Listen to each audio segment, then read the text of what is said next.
വസീഫ് ഇപ്പോൾ വയനാട്ടിലെ വർഗീയ വോട്ട് പറയുകയും ജമാഅത്തെ ഇസ്ലാമിയെ പറയുമ്പോൾ മുഴുവൻ മുസ്ലിങ്ങൾക്കും വേദനിക്കേണ്ട എന്ന് പറയുമ്പോഴും മുഴുവൻ മുസ്ലിങ്ങൾക്കും അത് മനസ്സിലാകുന്നില്ല എന്ന് കൂടിയുണ്ടല്ലോ വസീഫ്. ഇന്നത്തെ സുപ്രഭാതത്തിലെ എഡിറ്റോറിയൽ സംഘപരിവാറിന് മണ്ണൊരുക്കുകയാണോ CPM എന്ന തലക്കെട്ടിലാണ്. അത് വസീഫും വായിച്ചു കാണുമല്ലോ. ഇനിയിപ്പോൾ SDPIയുടെ പിന്തുണയുമായി ബന്ധപ്പെട്ട കാര്യങ്ങൾ വരുമ്പോൾ SDPI ഈ തെരഞ്ഞെടുപ്പിൽ പാലക്കാട് UDFന് പിന്തുണ കൊടുത്തു. ചേലക്കരയിൽ ആർക്കാണ് പിന്തുണ കൊടുത്തതെന്ന് അറിയാമല്ലോ. ചേലക്കരയിൽ UDFനല്ല പിന്തുണ കൊടുത്തിരിക്കുന്നത്. ചേലക്കരയിൽ പിന്തുണ കൊടുത്തിരിക്കുന്നത് സുധീറിനായിരുന്നു പിന്തുണ കൊടുത്തത്. എന്തെങ്കിലുമൊക്കെ പറയല്ലേ, എന്തെങ്കിലും പറയോ? സുധീറിനല്ലേ പിന്തുണ കൊടുത്തത്? പരസ്യമായി ഞങ്ങൾക്ക് വോട്ട് വേണ്ടാന്ന് അല്ല, സുധീറിനായിരിക്കും, ഞങ്ങൾക്കല്ലല്ലോ. അല്ല, നിങ്ങൾക്കാണെന്ന് ഞാൻ പറഞ്ഞില്ല. DMK-ക്കാണ് പിന്തുണ കൊടുത്തത്. ഒറ്റ കാര്യം കൂടി പറഞ്ഞോട്ടെ, എന്നിട്ട് വസീഫ് ഒന്നിച്ച് മറുപടി പറഞ്ഞോളൂ. 2021 വാർത്തയാണ്. ത്രികോണ മത്സരം നടന്ന നേമത്ത് ഇടതുമുന്നണിക്ക് വോട്ട് ചെയ്തതായി SDPI അറിയിച്ചിരിക്കുന്നു. തിരുവനന്തപുരത്ത് UDF വോട്ട് ചെയ്തു. നിങ്ങൾ പറഞ്ഞോളൂ, മറുപടി പറയൂ എന്ന് പറഞ്ഞാൽ പൂർണ്ണമായും ബ്ലാങ്ക് ചെക്കും കൊടുക്കുക. ഞാൻ മുഴുവൻ സമയം വസീഫിനാണ് വന്നത്. കഴക്കൂട്ടത്ത് മനസാക്ഷി വോട്ടാണ് ചെയ്തത്. BJPയുടെ സാധ്യത തടയാനാണ് നേമത്ത് ഇടതുപക്ഷത്തിന് ഒന്ന് പറയണ കേൾക്കുന്നേ.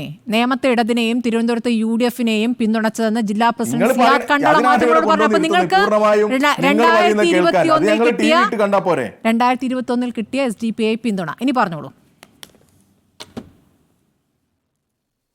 സ്മൃതി, ഞങ്ങൾ ഇറക്കിയ ഒരു സ്റ്റേറ്റ്മെന്റ്, CPMന്റെ സംസ്ഥാന കമ്മിറ്റി ഇറക്കിയ ഒരു സ്റ്റേറ്റ്മെന്റ് ഞാൻ നിങ്ങളുടെ വാട്സപ്പിൽ അയച്ചിട്ടുണ്ട്. ഇപ്പൊ നേരത്തെ ഇവിടെ BJP നേതാവൊക്കെ പറഞ്ഞ ഓങ്ങല്ലൂരിലെയും ഷൊർണൂരിലെയും ശുദ്ധ അസംബന്ധമാണ്. പരസ്യമായി ഞങ്ങൾ സ്റ്റേറ്റ്മെന്റ് ഇറക്കിയതാ. അതാ ഞാൻ നിങ്ങൾക്ക് അയച്ചത്. വെറുതെ ഞങ്ങൾ ഇങ്ങനെ പിന്തുണ വാങ്ങി, അവിടെ പിന്തുണ വാങ്ങി എന്നൊക്കെ ഇവർ പറയുക എന്നല്ലാതെ ഒരടിസ്ഥാനവും ഇല്ല. ഓങ്ങല്ലൂരിലായാലും ഷൊർണൂരിലായാലും ഒരു SDPയുടെ പിന്തുണയും ഞങ്ങൾക്കില്ല. അത് വേണ്ടതാനും. ഞാൻ ഓങ്ങല്ലൂരിലെയും അതുപോലെ തന്നെ ഷൊർണൂരിലെയും നഗരസഭാ ഭാരവാഹിയുടെയും പഞ്ചായത്ത് പ്രസിഡന്റിന്റെയും നമ്പർ ഉൾപ്പെടെയാണ് സ്മൃതിക്ക് അയച്ചത്. പറ്റുമെങ്കിൽ വിളിച്ച് ഉറപ്പുവരുത്ത്. എന്നെ കേൾക്കുന്ന പ്രേക്ഷകരോട് ശുദ്ധ നുണ പറയുന്നവരെ നിങ്ങൾ തിരിച്ചറിയണം എന്ന് എനിക്ക് പറയാനുള്ളൂ. ഷൊർണൂരുകാരും ഇത് കേൾക്കുന്നുണ്ടാവുമല്ലോ. പിന്നെ ഈ ജമാഅത്തെ ഇസ്ലാമിയുടെ ബന്ധം പറയുന്നു. ഞങ്ങൾ കുൽഗാമിൽ ഇപ്പൊ അടുത്ത നടന്ന തെരഞ്ഞെടുപ്പാ, കാശ്മീരിൽ കുൽഗാമിൽ ഞങ്ങൾ തോൽപ്പിച്ചതാരാ? മുഹമ്മദ് യൂസഫ് തരിഗാമി എന്ന് പറയുന്ന CPMന്റെ കേന്ദ്ര കമ്മിറ്റി അംഗത്തോട് മത്സരിച്ചത് ജമാഅത്തെ ഇസ്ലാമിക്കാരനാണ്. ആരുടെ പിന്തുണയോടുകൂടിയാണ്? BJPയുടെ നേതാവ് പറ. BJPയുടെ പിന്തുണയോടുകൂടിയാ. BJPയും RSSും ഒരുമിച്ചാണ് ഞങ്ങളെ തോൽപ്പിക്കാൻ പരിശ്രമിച്ചത് അങ്ങ് കാശ്മീരിൽ. ഇവിടെ തെക്ക് ഡിണ്ടിഗലിൽ ഞങ്ങളുടെ നേതാവ് MP ആയത് എങ്ങനെയാ?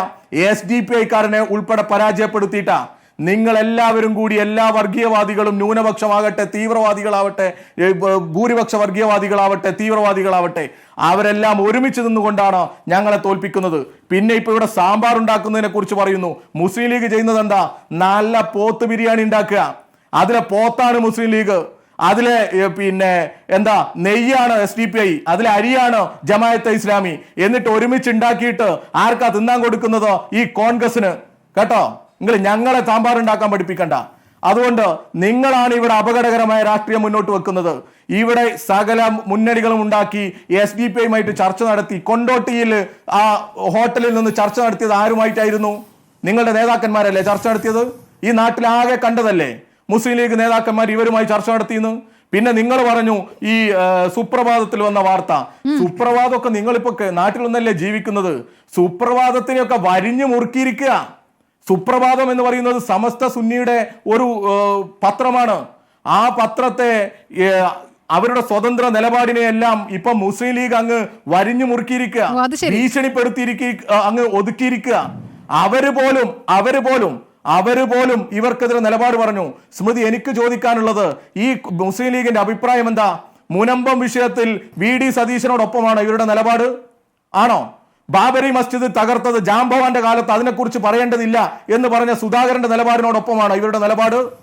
ഈ ബാബരി മസ്ജിദ് തകർത്തിടത്ത്, രാജ്യത്തെ മതനിരപേക്ഷത തകർത്തിടത്ത് നിർമ്മിച്ച രാമക്ഷേത്രം എന്റെ അച്ഛന്റെ സ്വപ്നമാണ് എന്ന് പറഞ്ഞ പ്രിയങ്കയുടെ നിലപാടിന് ഇവർ അംഗീകരിക്കുന്നുണ്ടോ?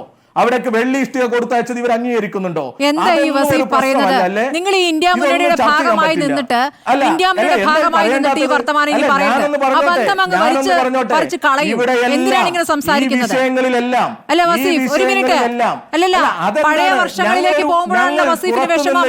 അല്ലല്ല, പഴയ കാലത്തേക്ക് 2011-ലെയും 1996-ലെയും കണക്ക് പറയുമ്പോഴാണ് വസീഫിന് വിഷമം. കേൾക്കൂ, താങ്കൾ തരിഗാമിയിലേക്ക് പോയത് കൊണ്ടാണ് തരിഗാമിയിലേക്ക് പോയത് കൊണ്ട് ഒരു മിനിറ്റ് സംസാരിക്കുമ്പോ പൂർണ്ണമായിട്ടും അങ്ങ് ഗ്രൗണ്ട് ഒഴിഞ്ഞു കൊടുക്കുക. ഇല്ല, നിങ്ങൾ ഇന്ന് പ്രതിസ്ഥാനത്താണല്ലോ വസീഫ്. എല്ലാ സമയത്തും അങ്ങനെയല്ലേ? ഉൾക്കൊള്ളാൻ പ്രതിസ്ഥാനത്തുള്ളവരാണല്ലോ മറുപടി പറയേണ്ടത്. ചോദ്യങ്ങൾ അവരോടായിരിക്കുമല്ലോ. മുസ്ലിം ലീഗിനെതിരെ ഇല്ല, മുസ്ലിം ലീഗ് പറഞ്ഞ നിലപാടില്ല, അവർക്കെതിരെ ചോദ്യമില്ല, ഒന്നുമില്ല. ഞങ്ങൾ തന്നെയാണല്ലോ. എനിക്ക് വസീഫിനോടാണ്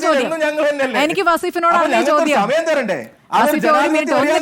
ഒറ്റ കാര്യം കൂടി, 2024 കേൾക്കൂ, ഈ വർഷത്തെ വസീഫ് കേൾക്ക്, ഈ വർഷത്തെ പറയൂ, വസീഫിന് പറയാൻ തന്നെയാണ് സമയം. ഒരു സമയത്ത് 2024, ഒരു സമയത്ത് 2096, താങ്കൾ ദേശീയ തലത്തിലെ കൂട്ടുകെട്ടിനെ കുറിച്ച് ശക്തമായി പ്രതികരിച്ചു. അവിടെയാണ് എനിക്ക് ചോദിക്കാനുള്ളത്. 2024 CPM ലോക്സഭയിൽ ആകെ 4 അംഗങ്ങളാണല്ലോ. CPM ലോക്സഭയിൽ 4 അംഗങ്ങളാണല്ലോ.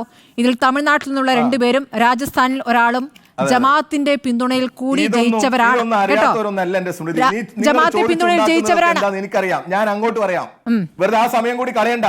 നിങ്ങളുടെ ആഗ്രഹവും നിങ്ങളുടെ ചോദ്യവും ഒക്കെ എന്തായിരിക്കും എന്ന് എനിക്കറിയാം. ഞാൻ അങ്ങോട്ട് ഉത്തരം പറയാം, അത് മനസ്സിലാവും. പറഞ്ഞോളൂ. ഞാൻ അങ്ങോട്ട് ഉത്തരം പറയാം. BJP എന്ന് പറയുന്ന ഒരു മുഖ്യ ശത്രുവിനെ, രാജ്യത്തിന് അപകടകരമായ രാഷ്ട്രീയം മുന്നോട്ട് വെക്കുന്ന BJP, സംഘപരിവാർ ആശയങ്ങൾ, ധ്രുവീകരണ രാഷ്ട്രീയം, ഇതിനെതിരെ എങ്ങനെ ഈ രാജ്യത്ത് ഒരു ഐക്യമുന്നണി ഉണ്ടാക്കാൻ പറ്റുമോ ആ ഐക്യമുന്നണി ഉണ്ടാക്കാൻ ഞങ്ങൾ ശ്രമിക്കും.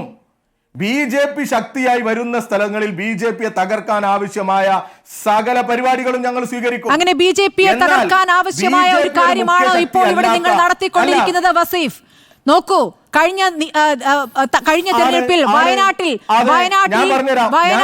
മുസ്ലിം ലീഗിന്റെ ഫ്ലാഗ് എന്തുകൊണ്ട് ഉയർത്തി അവിടെ മത്സരത്തിൽ അതുകൊണ്ട് മുസ്ലിം ലീഗിന്റെ ഫ്ലാഗ് എന്തുകൊണ്ട് അവിടെ ഉയർത്താൻ അവർക്ക് സാധിച്ചില്ല?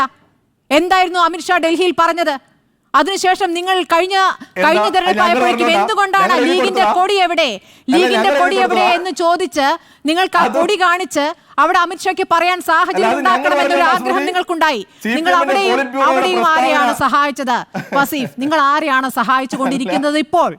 നിങ്ങൾക്ക് കാണിക്കാൻ പറ്റുന്ന തീവ്രതയുടെ അളവുകൾ എടുത്ത് കാണിക്കൂ. മുസ്ലിം വോട്ടുകൾ കൂടുതലുള്ള മണ്ഡലങ്ങളിൽ നിങ്ങൾ ഈ വാദം ഉന്നയിക്കുന്നത് എന്തിനാണ് വസീഫ്? എന്തിനാണ്? അപകടകരമായി കളി എന്തിനാണ്? ഇന്ന് പാലക്കാട് നടന്ന കാര്യം അറിയാലോ വസീഫിന്. ഇന്നും ഇന്നലെയുമായി പാലക്കാടൊക്കെ നടക്കുന്ന കാര്യം വസീഫിന് അറിയാമല്ലോ. VHP നടത്തുന്ന കാര്യങ്ങൾ നിങ്ങൾക്ക് അറിയാമല്ലോ. നിങ്ങളുടെ ദേഷ്യം നിങ്ങൾ പറഞ്ഞു തീർക്കല. വെറുതെ രാത്രി 9 മണി മുതൽ 10 മണി വരെ നിങ്ങളുടെ ദേഷ്യവും വെറുപ്പ് എല്ലാം കൂടി ഇങ്ങനെ കൂട്ടിച്ചേർത്ത് നിങ്ങൾ അങ്ങ് ആഞ്ഞു വീശല. അത് ഞങ്ങൾ പലരും കേൾക്കാൻ താല്പര്യമുള്ള കേട്ടോളാം. പിന്നെ ഞങ്ങളും കൂടി ഇരുത്തിട്ട് ഇവിടെ നിന്ന് ഇങ്ങനെ അസ്വസ്ഥമല്ലേ? ഞങ്ങൾക്ക് കൂടി ഒരു അവസരം എന്താ? ഒരു അവതാരകയല്ലേ? ഒരു ചോദ്യമാകുമ്പോൾ ചോദ്യം കേൾക്കാനുള്ള ഒരു സമയമൊക്കെ വേണ്ട. അത്രയും നീണ്ട ചോദ്യം ചോദിച്ചാൽ നമുക്ക് ഉൾക്കൊള്ളാൻ പറ്റുമോ? ഞാനിവിടെ പറഞ്ഞു, BJPയെ തോൽപ്പിക്കാൻ BJP ഉള്ളിടത്ത് ഞങ്ങൾ എന്ത് ചെയ്യും? അവരെ തോൽപ്പിക്കാൻ പറ്റിയവരെല്ലാം കൂട്ടിച്ചേർക്കും. അത് തന്നെയാണ് ഞങ്ങളുടെ നിലപാട്. അങ്ങനെ കൂട്ടിച്ചേർത്ത് BJP എന്ന് പറയുന്ന മുഖ്യ ശത്രുവിനെ അവസാനിപ്പിക്കാൻ ആവശ്യമായ നിലപാട് സ്വീകരിക്കും. അത് നേരത്തെയും ഞങ്ങളുടെ സുർജിത്തുള്ള സമയത്ത് നമുക്കറിയാമല്ലോ.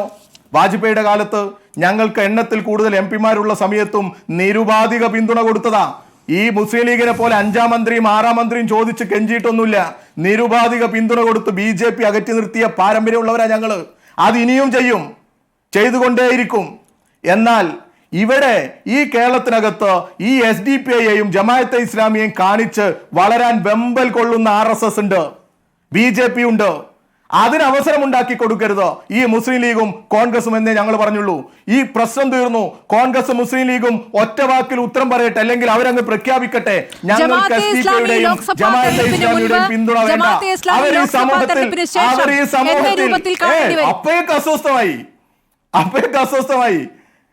അപ്പോഴേക്ക് അസ്വസ്ഥമായി.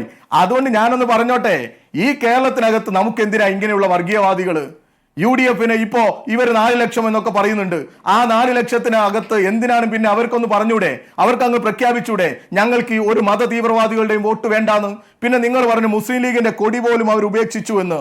ഞങ്ങൾ എഴുതി കൊടുത്തിട്ട് ഉപേക്ഷിച്ചതല്ല, അങ്ങനെ ഉപേക്ഷിക്കേണ്ടി വന്നതല്ല മുസ്ലിം ലീഗിന്റെ പച്ചക്കൊടി.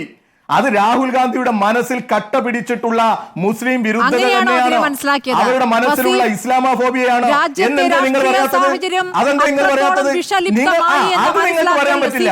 പച്ച എന്ന നിറം, പച്ച എന്ന നിറം, ഇല്ല, ലീഗിന്റെ കൊടി പോലും കേരളത്തിൽ ഉപയോഗിക്കാൻ പറ്റാത്ത വിധത്തിൽ ഈ രാഷ്ട്രീയ സാഹചര്യത്തെ മോശമാക്കി എന്ന മനസ്സിലാക്കൽ CPM ഇല്ലല്ലോ എന്നുള്ളതാണ് ചോദ്യം. വസീഫ്, നിങ്ങളതിനെ തമാശയാക്കുന്നു, ലീഗിന്റെ കൊടിയും ഇവിടെ ഉയർത്തേണ്ടതാണെന്ന നിലപാടാണ് ഞങ്ങൾക്കുള്ളത്. ഇല്ല, പരിഹസിച്ചതല്ല. ലീഗിന്റെ കൊടി പോലും ഇവിടെ ഉയർത്തണം എന്നുള്ളതാണ് ഞങ്ങളുടെ അഭിപ്രായം. ലീഗിന്റെ കൊടി ഒരു തീവ്രവാദ കൊടിയാണ് എന്ന അഭിപ്രായം ഞങ്ങൾക്കില്ല. പച്ച എന്നത് അല്ല അല്ല ഞങ്ങൾ എന്തുകൊണ്ടാ പറയുന്നത്?